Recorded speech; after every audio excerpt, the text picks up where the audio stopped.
ओम शांति। आज 17 मई 2021 की साकार मधुर महावाक्य। मीठा बाबा कहते, मीठे बच्चे, बाबा आए हैं आप बच्चों को अपने समान लायक बनाने। बाप की जो महिमा है वह अभी तुम धारण करते हो। प्रश्न, भक्ति मार्ग में परमात्मा मासूक को पूरा न जानने से भी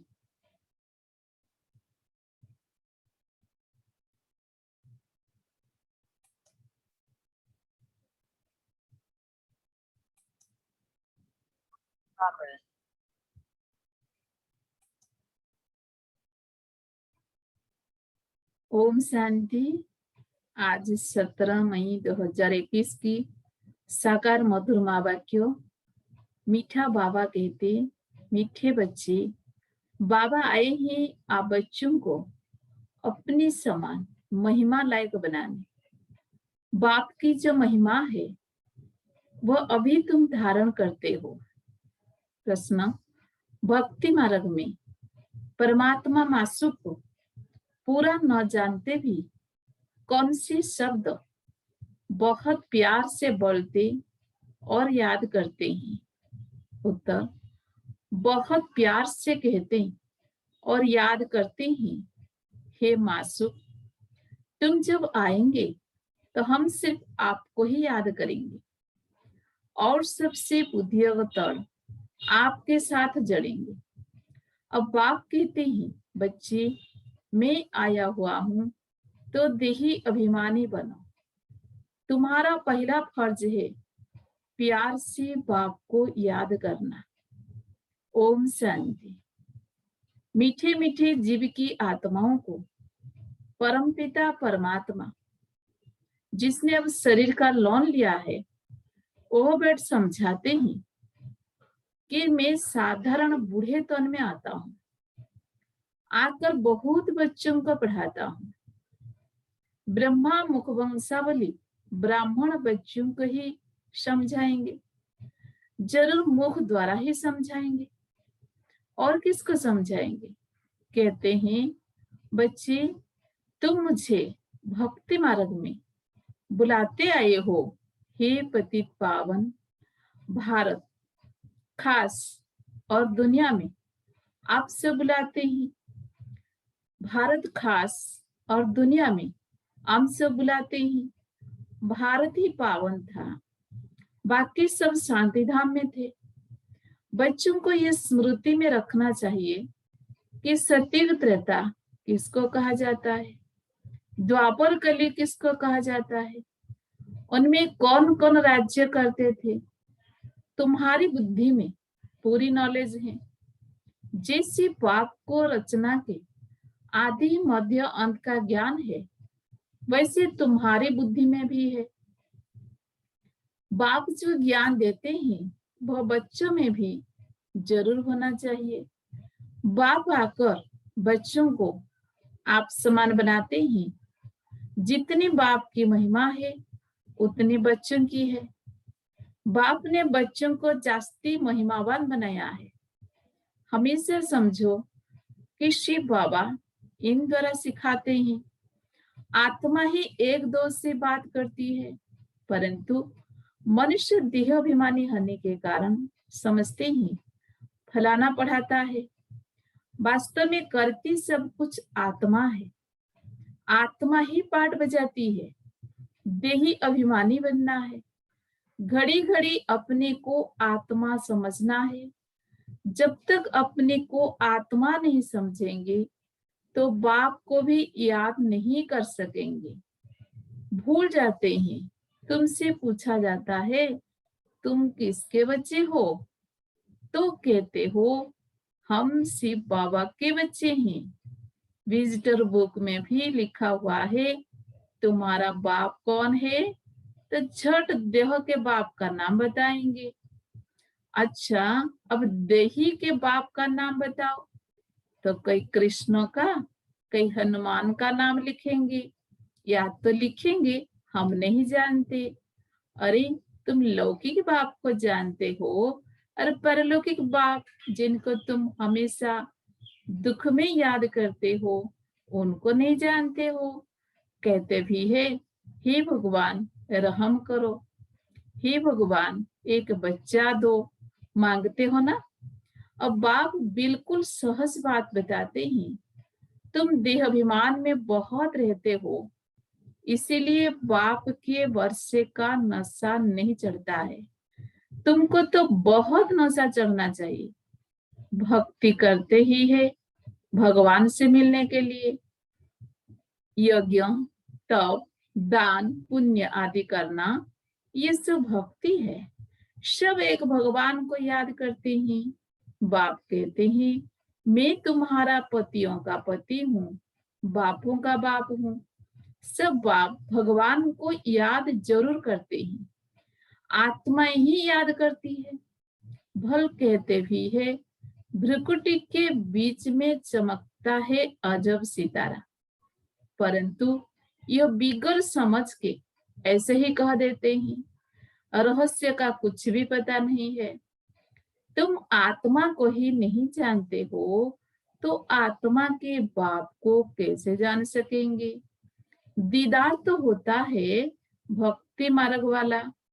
भक्ति मार्ग में पूजा के लिए बड़ा बड़ा लिंग रख देते हैं, क्योंकि अगर बिनती का रूप दिखाए तो कोई समझ ना सके। यह है महीन बात। परमात्मा जिसको अखंड ज्योति स्वरूप कहते हैं, मनुष्य कहते हैं, उनका कोई बहुत बड़ा रूप है। ब्रह्म समाजी मठ वाले ज्योति को परमात्मा कहते हैं। दुनिया में किसी को पता नहीं है कि परमपिता परमात्मा बिंदी है तो मुझ पड़े हैं। बच्चे भी कहते हैं, बाबा किसको याद करें, हमने तो सुना था वो बड़ा लिंग है, उनको याद किया जाता है, अब बिंदी को कैसे याद करें। अरे तुम आत्मा भी बिंदी हो, बाप भी बिंदी है। आत्मा को बुलाते हैं, वह जरूर यहाँ ही आकर बैठेंगे। भक्ति मार्ग में जो साक्षात्कार आदि होता है वह है, यह है सब भक्ति। भक्ति भी एक की नहीं करते, बहुतों को भगवान बना दिया है। भगत जब भक्ति करते रहते हैं उनको भगवान कैसे कहेंगे। अगर परमात्मा सर्वव्यापी कहते हैं तो फिर भक्ति किसकी करते हैं।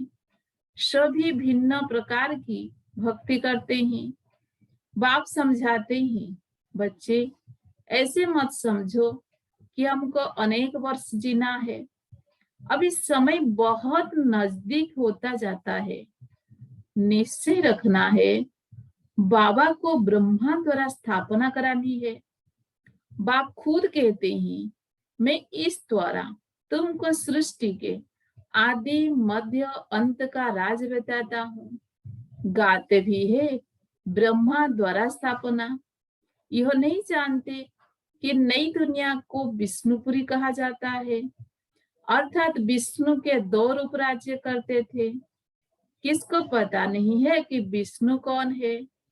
तुम जानते हो कि यह ब्रह्मा सरस्वती ही फिर विष्णु के 2 रूप लक्ष्मी नारायण बन पालना करते हैं। ब्रह्मा द्वारा स्थापना विष्णुपुरी अर्थात स्वर्ग की फिर पालना करेंगे। तुम्हारी बुद्धि में आना चाहिए, बाप ज्ञान का सागर है, मनुष्य सृष्टि का बीजरूप है। वो इस ड्रामा के आदि मध्य अंत को जानते हैं। वही पतित पावन है। जो बाप का धंधा है वही तुम्हारा है। तुम भी पतित से पावन बनाते हो। दुनिया में एक बाप के 3-4 बच्चे होंगे। कई बच्चा बहुत ऊंचा चढ़ा हुआ होगा, कई बिल्कुल नीचे होगा। यहाँ तुमको बाप एक ही धंधा सिखाते हैं, फिर तुम पतितों को पावन बनाओ। सबको यह लक्ष्य दो कि शिव बाबा कहते हैं, मुझे याद करो। गीता में कृष्ण भगवान होगा उल्टा लिख दिया है। तुमको समझाना है भगवान तो निराकार पुनर्जन्म रहित है। बस यही भूल है। अभी तुम बच्चे कृष्णपुरी के मालिक बन रहे हो। कोई राजधानी में आते हैं, कई प्रजा में। कृष्णपुरी कहा जाता है क्योंकि कृष्ण सभी को बहुत ही प्यारा है। बच्चे प्यारे लगते हैं ना, बच्चों का भी माँ बाप से प्यार हो जाता है, प्यार सारा बिखर जाता है।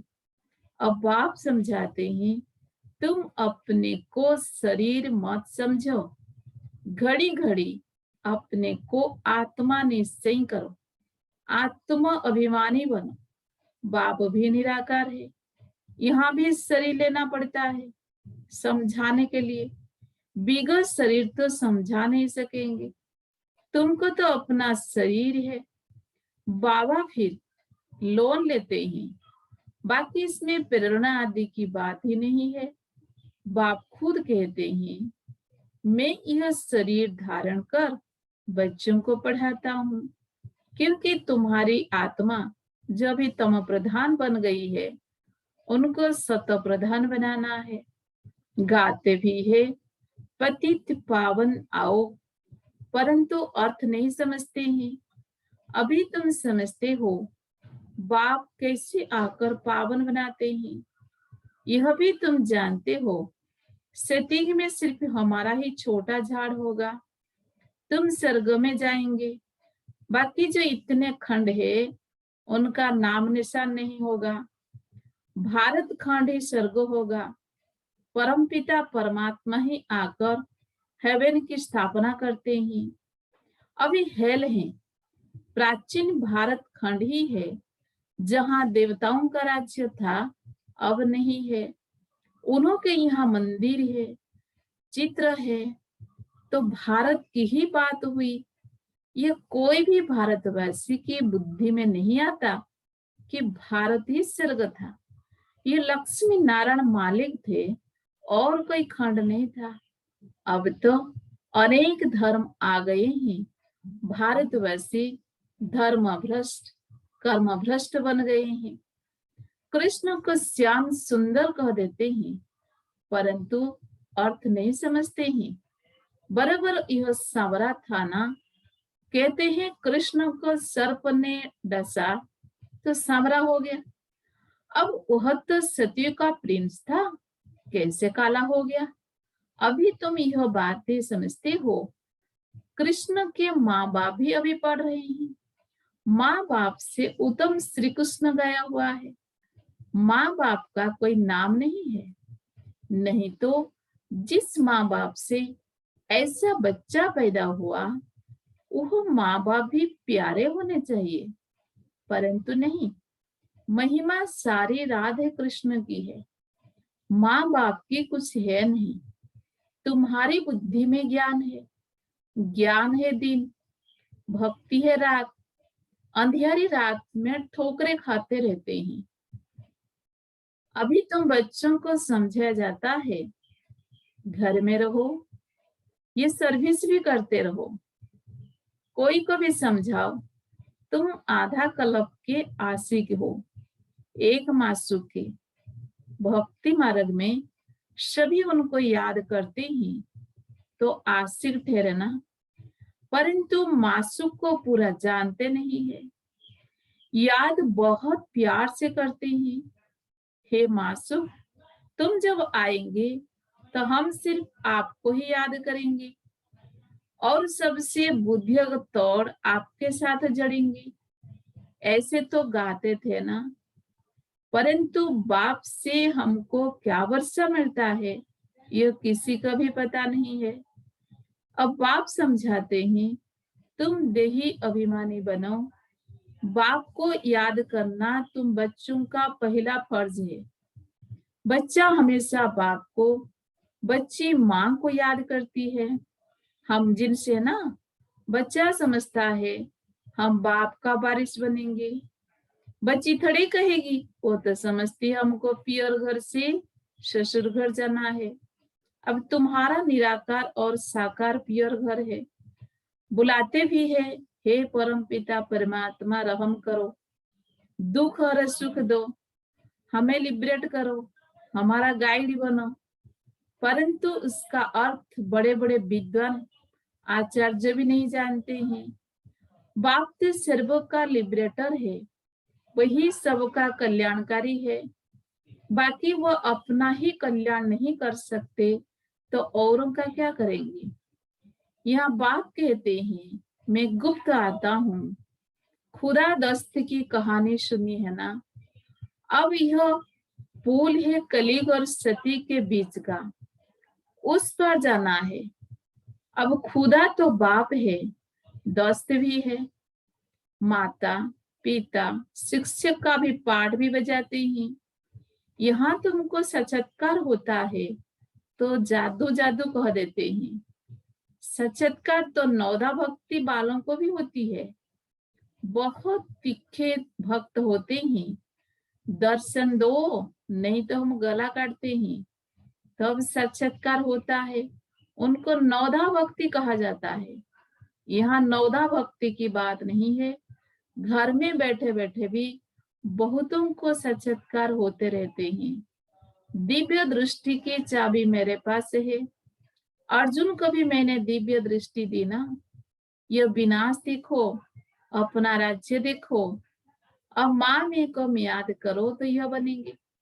अभी तुम समझते हो विष्णु कौन है। मंदिर बनाने वाले खुद नहीं जानते हैं। विष्णु द्वारा पालना, चार भुजा का अर्थ ही है दो भुजा मेल की, दो फीमेल की। विष्णु के दो रूप लक्ष्मी नारायण है, परंतु कुछ भी समझते नहीं है। किसका भी ज्ञान नहीं है, ना शिव बाबा का ना विष्णु का। पहले पहले बाबा का आकर्षण था, बहुत आते थे। शुरुआत में सारा आंगन भर जाता था, जज मजिस्ट्रेट सब आते थे। फिर विकार का झगड़ा शुरू हुआ। कहने लगे बच्चे नहीं पैदा होंगे तो सृष्टि कैसे चलेगी। ये तो सृष्टि बढ़ने का कायदा है। गीता की बात ही भूल गई कि भगवान उपास का महाशत्रु है, उस पर जीत पानी है।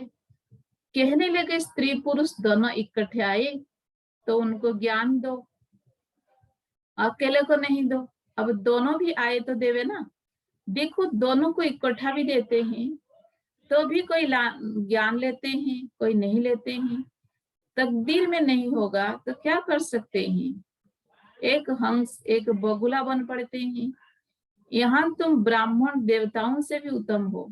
जानते हो हम ईश्वरीय संतान है, शिव बाबा के बच्चे हैं। महासर्ग में तुमको यह ज्ञान नहीं रहेगा ना। जब निराकारी दुनिया मुक्ति धाम में होंगे तब यह ज्ञान होगा। यह ज्ञान शरीर के साथ ही खत्म हो जाता है। अभी तुमको ज्ञान है, एक बाबा पढ़ा रहे हैं। अब यह खेल पूरा होता है, सब एक्टर्स हाजिर है, बाबा भी आया है, रही हुई आत्माएं भी आती रहती है। जब सब आ जाएंगे तो विनाश होगा, फिर सबको बाप साथ ले जाएंगे।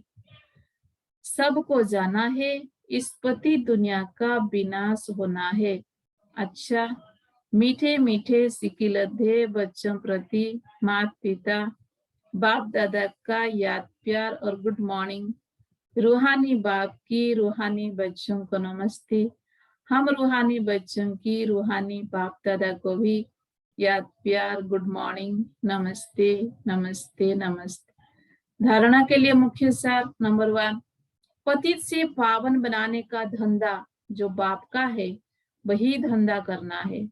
सबको लक्ष्य देना है कि बाप को याद करो और पावन बनो।